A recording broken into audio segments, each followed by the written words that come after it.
मित्रहो, B.Ed education चॅनलमध्ये आपलं हार्दिक स्वागत. आज आपण अभिरुची इंटरेस्ट याविषयी माहिती मिळवू. समजा एक विज्ञानाची आवड असणारा विद्यार्थी, गणिताची आवड असणारा एक विद्यार्थी आणि चित्रकलेची आवड असणारा एक विद्यार्थी असे तिघे एका टेकडीवर बसून सभोवताली पाहत आहेत. त्यांच्या आवडीनुसार ते त्या संबंधित निरनिराळ्या वैशिष्ट्यांना पाहतील. विज्ञानाची आवड असणारा विद्यार्थी वनस्पती व त्याची वैशिष्ट्ये या दृष्टीने पाहिल. गणिताची आवड असणारा विद्यार्थी निसर्गात आढळणारे विविध भौमितिक आकार पाहिल, तर चित्रकलेची आवड असणाऱ्या विद्यार्थ्याचे लक्ष निसर्ग सौंदर्याकडे जाऊन अस्ताला जाणाऱ्या सूर्याच्या लालभडक किरणामध्ये त्याला वेगळेपण जाणवेल. आवड म्हणजेच अभिरुची. ज्या गोष्टींबद्दल आपल्या मनात आवड असते ती गोष्ट करताना आपल्याला सुखद अनुभव येतो, आनंद वाटतो. अभिरुची ही मनात असते, ती आपण काय करतो यावरूनच कळू शकते. एखादी गोष्ट मला आवडते हे इतरांना कसे कळते? त्या गोष्टीकडे माझे अवधान आकृष्ट होते व ती गोष्ट मी अवधानपूर्वक करते. अभिरुचीचा अर्थ आपण पाहूया. अभिरुचीला इंग्रजी भाषेत इंटरेस्ट म्हणतात. इंग्रजीतील इंटरेस्ट हा शब्द लॅटिन भाषेतील इंटरेसी या शब्दापासून आला आहे. लॅटिन भाषेत इंटरेसीचा अर्थ यामुळे विभिन्नता आहे असा होतो. अभिरुचीच्या विविध मानसशास्त्रज्ञांनी व्याख्यासुद्धा केलेल्या आहेत, त्यांचा आपण अभ्यास करूया. H.R. भाटिया यांनी अभिरुचीची व्याख्या केलेली आहे ती अशी: अभिरुची म्हणजे फरक करणे. आम्हाला वस्तूंमध्ये अभिरुची आहे कारण आमच्यासाठी ते फरक करतात. Interest mean making a difference. We are interested in objects because they make a difference to us. Crow आणि क्रोने व्याख्या केलेली आहे. त्यांच्या मते अभिरुची ही एक प्रेरक शक्ती आहे, जी एखाद्या व्यक्तीकडे, वस्तूकडे किंवा कृतीकडे लक्ष देण्यास प्रवृत्त करते. मॅकडुगल अभिरुचीला व्यक्तीची कायमस्वरूपी स्थिती मानतो. ड्रेवरच्या मते अभिरुची ही एखाद्या प्रवृत्तीचा गतिशील पैलू आहे. Interest is an intermediate it's dynamic aspect. बिंघमच्या मते अभिरुची ही अनुभवांमध्ये गढून जाण्याची आणि ती चालू ठेवण्याची प्रवृत्ती आहे, तर न आवडणारी गोष्ट किंवा तिरस्कार ही त्यापासून दूर जाण्याची प्रवृत्ती आहे.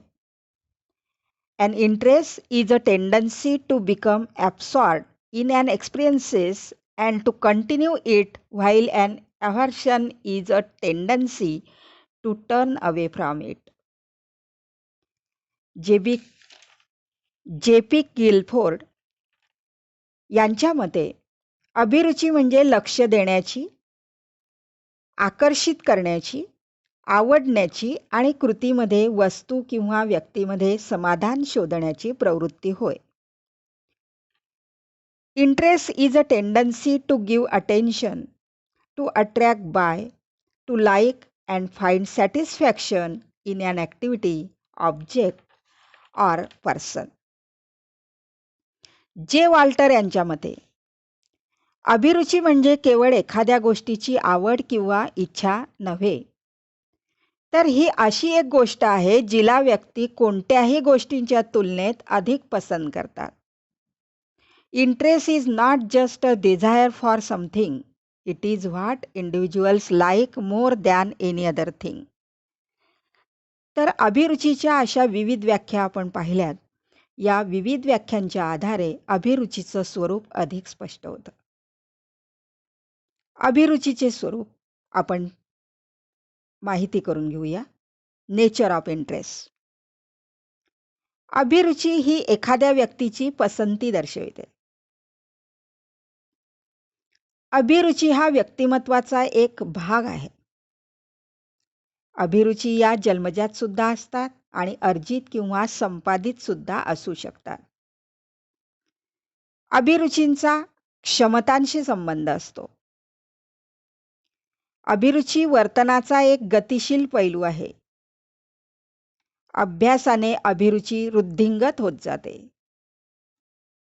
अभिरुची आणि अवधान यांच्यात घनिष्ठ संबंध असतो. ज्या वस्तू किंवा विषयात आपल्याला अभिरुची असते, आपण त्याकडे अधिक लक्ष देतो. आपल्या अभिरुचीनुसार कार्य केल्यामुळे सदैव समाधान प्राप्त होते.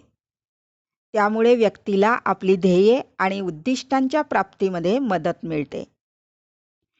अभिरुचीचा संबंध आवश्यकता, इच्छा तसेच ध्येयांशी असतो. अभिरुची परिवर्तनशील असते. परिपक्वता, शिक्षण व इतर आंतरिक तसेच बाह्य घटकांमुळे ती बदलते. अभिरुचीमुळे शिकताना येणाऱ्या असामान्य अडथळ्यांना दूर करण्यास मदत होते. त्यामुळे व्यक्तीला थकव्याचा सामना करणे आणि अपयशापासून बचाव करण्यास मदत होते. अभिरुची प्रेरणा देण्याचे कार्य करते, जी व्यक्तीला ज्ञानात्मक, क्रियात्मक तसेच भावात्मक वर्तनाकडे नेते. अभिरुचीवर आनुवंशिकता आणि वातावरणाचा प्रभाव पडतो. तर अशा रीतीनं अभिरुचीचं स्वरूप आपल्याला व्याख्यांच्या आधारे सांगता येतं. अभिरुची व अवधान यांच्यातील संबंध आपण आता अभ्यासूया. Relation between interest and attention. अवधान व अभिरुची यात जो संबंध आहे, त्या बाबतीत विविध मानसशास्त्रज्ञांची जी मतं आहेत ती आपण विचारात घेऊ. पहिला मुद्दा आपण विचारात घेऊया की अवधान अभिरुचीवर आधारित आहे. Attention depends on interest. मॅकडुगलच्या मते अभिरुची म्हणजे सुप्त अवधान आणि अवधान म्हणजे अभिरुचीचे व्यक्त स्वरूप होय. Interest is latent attention. Attention is interest in action. मॅकडुगलच्या मते अभिरुची एक निष्क्रिय अवधान आहे आणि अवधान सक्रिय अभिरुची आहे. आणि यावरून हे स्पष्ट होते की आपले अवधान ज्या गोष्टींमध्ये आपल्याला अभिरुची आहे त्याकडेच असते. इतर गोष्टींकडे आपण थोडेसे लक्ष देत नाही आणि अशा ज्या वस्तू किंवा पदार्थ आहेत ज्याकडे आपण अगदी किंचितसं लक्ष देतो, असे विषय मात्र दुर्लक्षित विषय बनतात. दुसरा विचारांचा प्रवाह आहे अभिरुची अवधानावर अवलंबून असते. Interest depends on attention. बऱ्याच मानसशास्त्रज्ञांचे असे म्हणणे आहे की अभिरुची अवधानावर आधारित असते.